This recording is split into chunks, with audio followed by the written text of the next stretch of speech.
তুমি কি active voice থেকে প্যাসিভ ভয়েস করতে চাও? অ্যাক্টিভ ভয়েস থেকে প্যাসিভ ভয়েস করতে কি খুব কঠিন মনে হচ্ছে?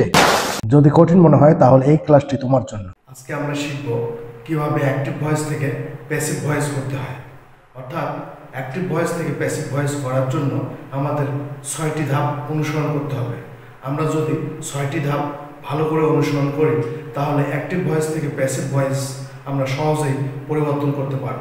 ভয়েস পরিবর্তনের জন্য প্রয়োজনীয় ধাপ, অর্থাৎ আমরা ভয়েস পরিবর্তন করার জন্য আমাদের যে ধাপগুলো অবলম্বন করতে হবে, আমাদের যে ধাপগুলো অনুসরণ করতে হবে। Active voice, he loves me. আমাদের প্রথমে জানতে হবে সাবজেক্ট। হি হচ্ছে সাবজেক্ট, ভার্ব লাভস, লাভস হচ্ছে ভার্ব, অবজেক্ট মি হচ্ছে অবজেক্ট। আমরা এই অ্যাক্টিভ ভয়েসটি কিভাবে প্যাসিভ করব আজকে আমরা সেটি শিখব। ভয়েস পরিবর্তনের জন্য 1 নম্বর যে ধাপ সেটি হচ্ছে প্রথমে অবজেক্টের সাবজেক্টকে বসাতে হবে, অর্থাৎ অবজেক্টের সাবজেক্টকে বসাতে হবে। Active voice, he loves me, এখানে মি হচ্ছে অবজেক্ট, এই মি এর সাবজেক্টকে আমরা প্যাসিভ ভয়েসের শুরুতে বসাবো। মি এর সাবজেক্ট হচ্ছে আই। এরপর আমরা 2 নম্বর ধাপ অনুসরণ করব। নম্বর 2, উক্ত সাবজেক্টের পর মেইন ভার্ব, অর্থাৎ মেইন ভার্ব লাভস এর টেন্স অনুযায়ী হেল্পিং ভার্ব বসাতে হবে। টেন্স অনুযায়ী হি লাভস মি, এটি হচ্ছে সিম্পল প্রেজেন্ট টেন্স। অ্যাক্টিভ ভয়েসে যদি সিম্পল প্রেজেন্ট টেন্স থাকে আমরা হেল্পিং ভার্ব কি বসাবো? আমরা হেল্পিং ভার্ব হিসেবে অ্যাম ইজ আর বসাবো। আই এর জন্য আমরা অ্যাম বসাবো। এরপর আমরা 3 নম্বর ধাপ অনুসরণ করব। নাম্বার 3, উক্ত হেল্পিং ভার্বের পর মেইন ভার্বের V3 বসবে।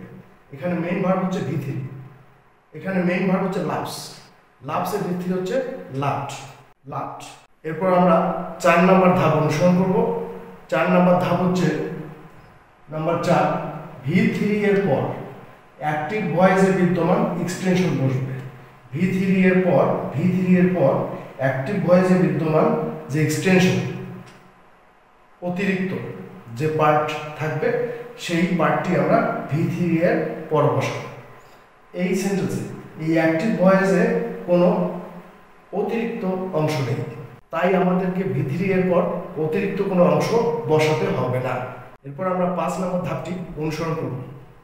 নাম্বার 5, V3 এর পর একটি প্রিপোজিশন বাই বসবে। আমরা V3 পেয়েছি লাভড, লাভডের পর আমরা একটি প্রিপোজিশন বাই বসাবো, বাই।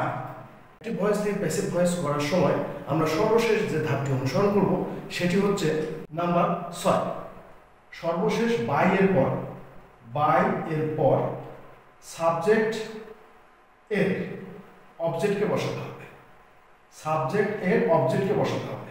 অ্যাক্টিভ ভয়েসের সাবজেক্ট হচ্ছে আমাদের হি, হি এর অবজেক্ট হচ্ছে হিম।